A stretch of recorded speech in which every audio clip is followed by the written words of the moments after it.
Hey everyone, in this video I'll go over the latest updates on Aptera that were from Jay Leno's Garage featuring Aptera and his co-founders, Anthony and Steve Fambro. I'll try to keep this relatively short since the original video is about 30 minutes long and just talk about the highlights of the episode. But real quick, I'd really appreciate it if you could hit the like button for the YouTube algorithm.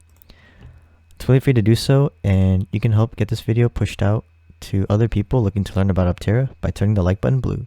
So thank you for doing that, and with that said, let's get into the video.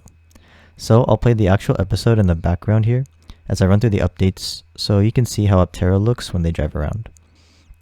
So the episode starts out with Jay Leno talking about how traditional OEMs such as Ford, GM, Chrysler, Audi, Mercedes, and every other car company is jumping on making EVs now.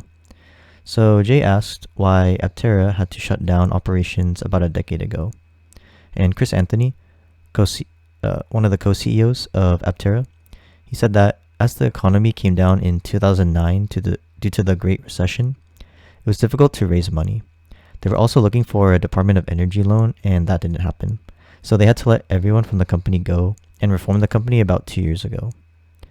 Jay then asked, is it easier or harder now to develop EVs than before?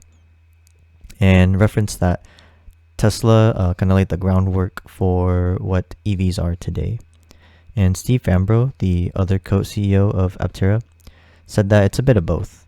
It's easier because they're making a smaller EV, and the trend is to make bigger vehicles with bigger battery packs, which makes Aptera different in that it's a bit of a smaller vehicle, but still with the same amount battery pack, making it more efficient overall.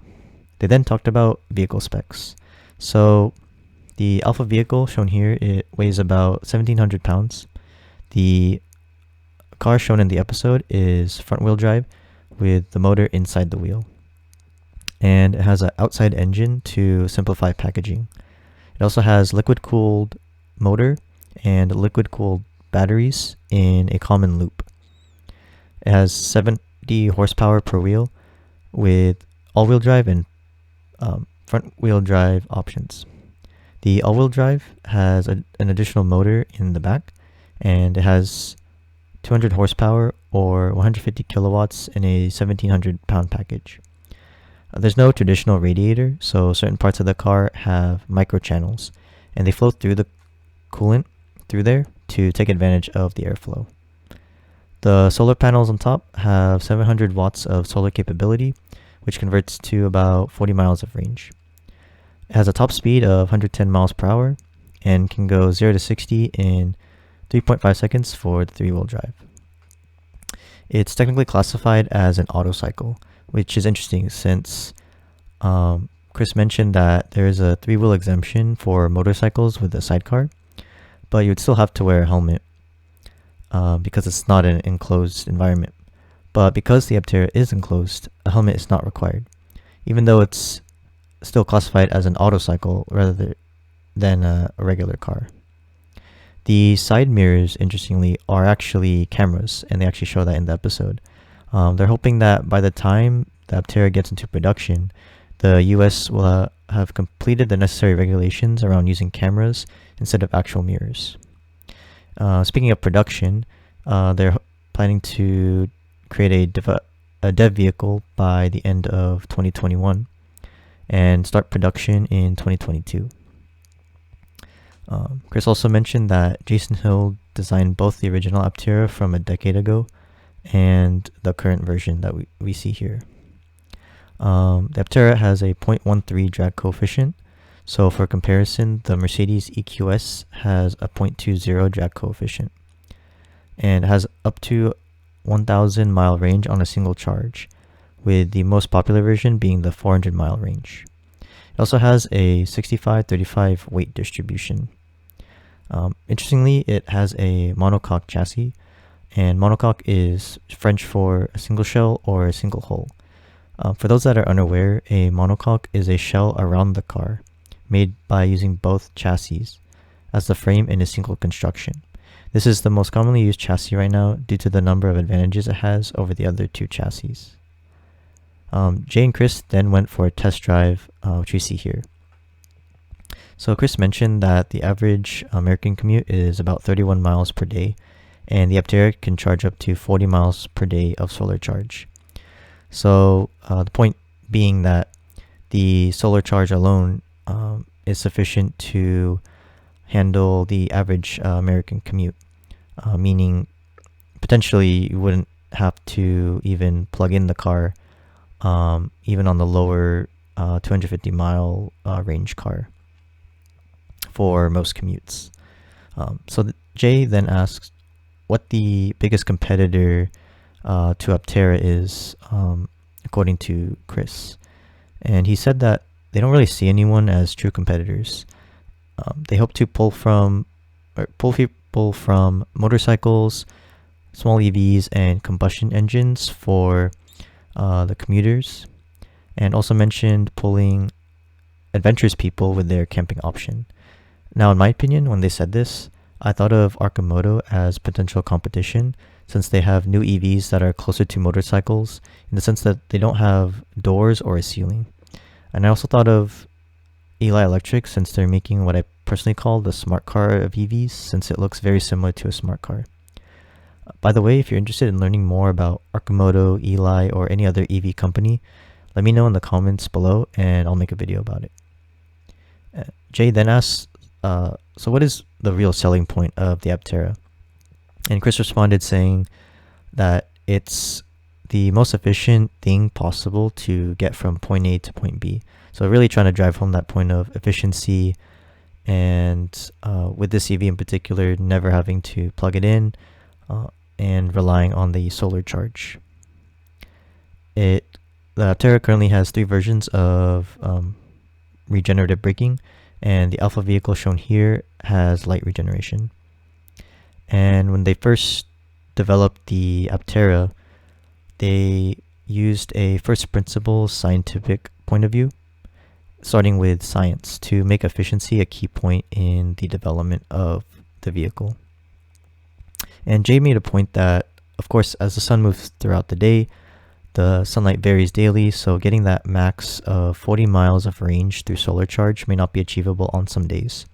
And to that point, Chris mentioned that places like New Mexico, for example, get a lot of sun, and so people are good out there. But even places with limited sun, like Ireland, can get about 20 miles of range with solar charging. He also mentioned that in Europe, the average commute is about 25 miles per day, which would still make that about 20 miles of range with solar charging still worth it in the end when driving the Aptera. Chris mentioned that the Aptera has split windows on the sides to optimize for aerodynamics, and they ran through many simulations and determined that this window design was the best option. And they're working with Roush on their suspension. So those were the main updates and highlights that I found from this episode. If you happen to watch the episode and happen to miss anything, feel free to comment down below, and let me know if I miss anything. Now, to quickly touch on some other quick updates from Aptera in general. If you haven't already checked out their official YouTube channel, I highly recommend it. Be sure to subscribe and turn on bell notifications on this channel as well as my channel to stay updated with the latest. For example, they recently announced Luna, which is their third iteration of the Aptera vehicle, and they are constantly making new updates through their Aptera Maker series, and of course their monthly updates as well. So definitely check those out. And in terms of the subscription, it's completely free to do so, and you can always change your mind later. Now, moving on to their official website, they have some relatively new updates to the website.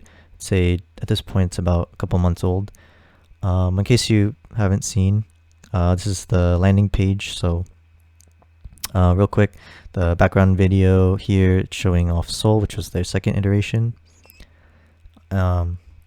which they have a separate video about on the YouTube channel.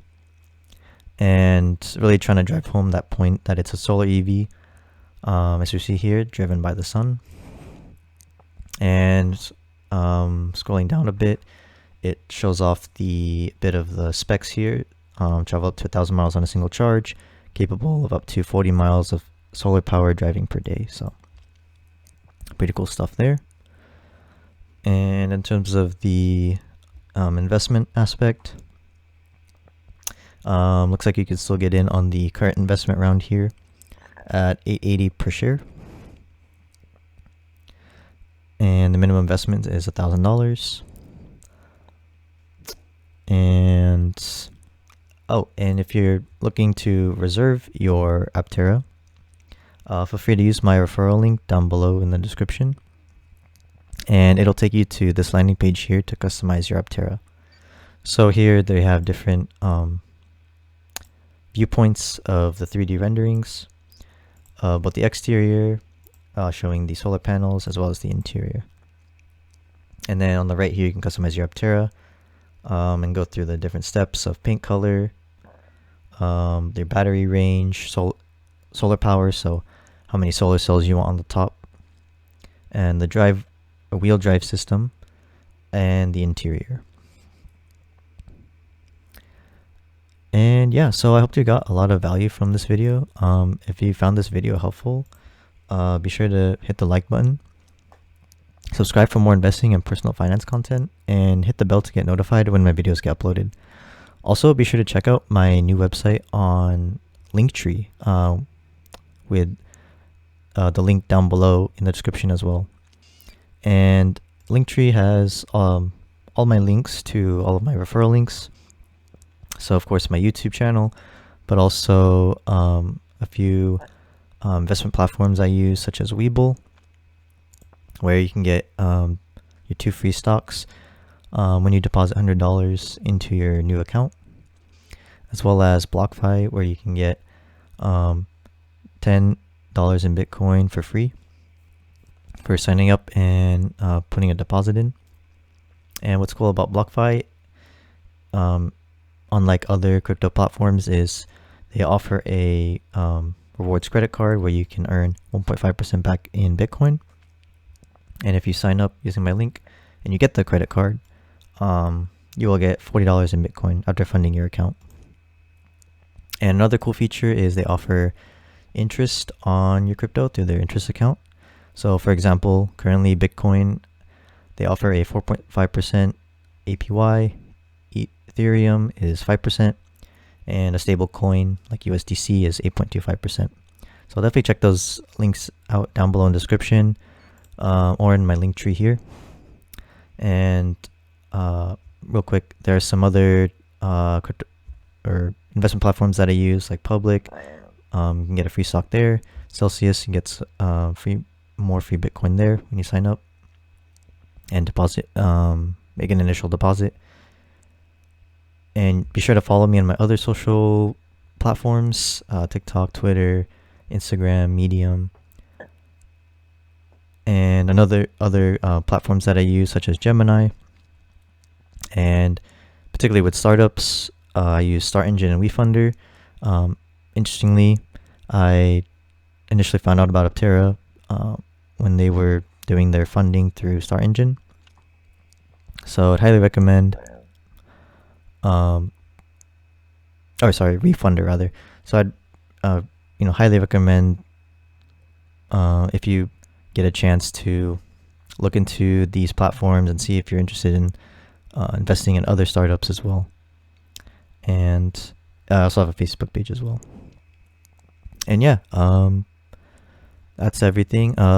Again, if I missed anything in the update video here, feel free to leave a comment down below, and also leave a comment down below if anything else you want to see, more Aptera videos, other finance videos as well, stocks, crypto, real estate, whatever. Really love to hear from you guys. So, but yeah, with that said, thanks for watching. Take care.